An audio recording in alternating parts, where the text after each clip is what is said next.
नमस्कार. तर आज म्हण घेऊया, वेड घेऊन पेडगावला जाणे.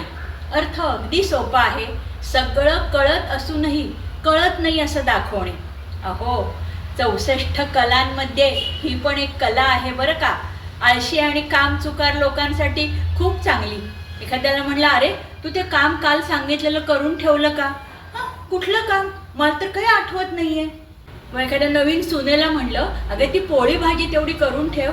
बाई, मला तर काही येत नाहीये पोळी भाजी करता. सगळं येत असतं, कळत नाही असं दाखवणे.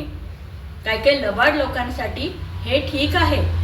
काही काही पैशाचे व्यवहार म्हणा, किंवा कोणाची काही सिक्रेट्स म्हणा, किंवा प्रेम भावना म्हणा, व्यक्त करायच्या माहितीच नसतात असं दाखवतात हे लोक. वेड घेऊन पेडगावला जातात. आवडला अर्थ? आणि आवडलं तर लाईक, शेअर, सबस्क्राईब करा.